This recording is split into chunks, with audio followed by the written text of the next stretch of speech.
Deportes Televisión. হয় হৰকণ্ড মই শুনি আছো দৰ্শকসকল আজি মই উপস্থিত আছো অসমৰ ভিতৰত হাইস্কুল শিক্ষান্ত পৰীক্ষাত অসমৰ ভিতৰত প্ৰথম স্থান লাভ কৰা নগেনৰ ঘৰত আহক আজি আমি পোনপটীয়াভাৱে আপোনালোকক লৈ যাম নগেনৰ ওচৰলৈ আমি কেমেৰা পাৰ্চন নেউলাক আমি মাতিছো আহক এইফালে আহক নগেনৰ ওচৰত এয়া মই আপোনালোকক পোনপটীয়াভাৱে দেখুৱাই আছো নগেনক আহক আমি তেওঁ জানো তেওঁৰ মনৰ অনুভৱটো কেনেকুৱা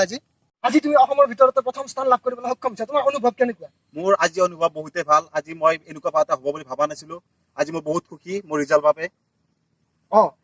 আমি জানিব পৰা মতে তেওঁ এটা অতি দৰিদ্ৰ পৰিয়ালৰ ল'ৰা আৰু তেওঁ আজি অসমৰ ভিতৰত প্ৰথম স্থান লাভ কৰিবলৈ সক্ষম হৈছে আহকচোন তেওঁৰ অনুভৱখিনি জানো আমি তেওঁ কেনেকৈ পঢ়িছিল কেনেকৈ তেওঁ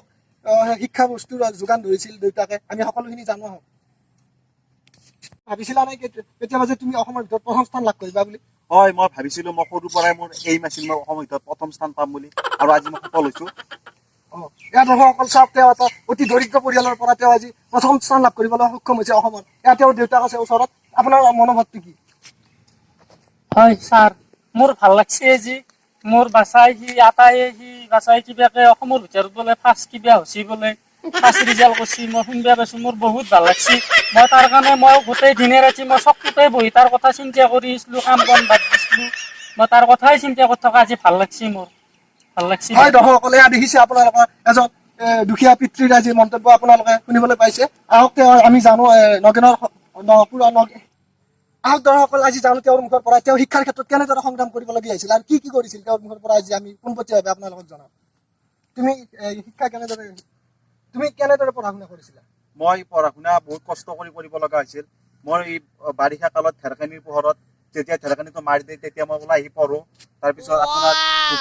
ধূপৰ পোহৰত পঢ়িছিলো আৰু মই খৰালি কালত মোৰ অলপ অসুবিধা হৈছিল কাৰণ খৰালি কালত ঢেৰেকনি নাহে তাৰ বাবে মই গধূলি সদায় নাৰাৰ মাজত যাব লগা হৈছিল নাৰাৰ মাজত যাই মই বটলত জোনাকী পৌৰা ভৰাই লৈ আহো আহি কিনে মই আকৌ সেইবিলাক ৰাতি আকৌ মোৰ টেবুল মানে মই টেবুলো নাছিল মোৰ বস্তাত পঢ়ো বস্তাৰ আগত বটলটো থৈ কিনে মই পঢ়িছিলো ইমান কষ্ট কৰি মই পঢ়িছিলো হয় দৰ্শকসকল আপোনালোকে শুনিবলৈ পাইছে এটা তেওঁ বিস্ফোৰক মন্তব্য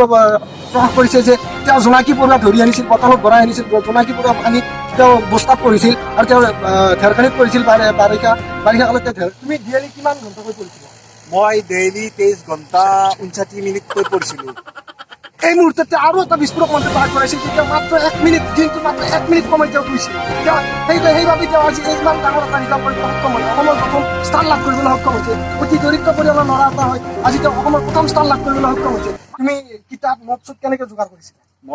মই কিতাপ নোট এইবিলাক মই কোনোদিন কিনি পোৱা নাই মই এইবিলাক কিতাপ নোট মই যি আছিল চব মই নিজে দেখো আৰু মই নিজে লিখি মই নিজে পঢ়ি পেলাই পৰীক্ষা দি আজি মই প্ৰথম স্থান পাইছো মোৰ আনকি লিখিবলৈ কলমো নাছিল মই লাউত পাতেদি মই মাই বটি কিনে চিৰিব না আৰু মই হাঁহৰ পাকাই দি এনেকে লিখি পেলাই মই আজি এইখিনি পাইছো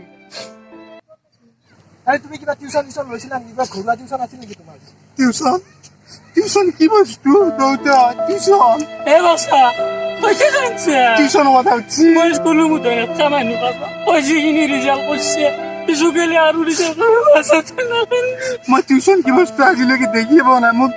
মই নিজে কিতাপ লিখি মই নিজে পঢ়ো মই টিউচন কি বস্তু দেখিয়ে পোৱা নাই হয় দৰ্শকসকল আপোনালোকে দেখিছে যে এই মুহূৰ্তত তেওঁ আৰু এটা বিস্ফোৰক মন্তব্য প্ৰকাশ কৰিছে যে তেওঁ টিউচন কি বস্তু দেখিয়ে পোৱা নাছিল আজিলৈকে তেওঁ এটা টিউচন নোহোৱাকৈ আজি অসমৰ প্ৰথম স্থান লাভ কৰিবলৈ সক্ষম হৈছে তেওঁলোকৰ এই কৰুণ দৃশ্য দেখি আজি মোৰ চকু পানী ওলাই আহিছে এইখিনিতে আমি তেওঁৰ পৰা এটা নৱপ্ৰজন্মলৈ বাৰ্তা পঠিয়াবলৈ বিচাৰিছো আহকচোন তেওঁ কি বাৰ্তা পঠিয়াই নৱপ্ৰজন্মক আমি শুনো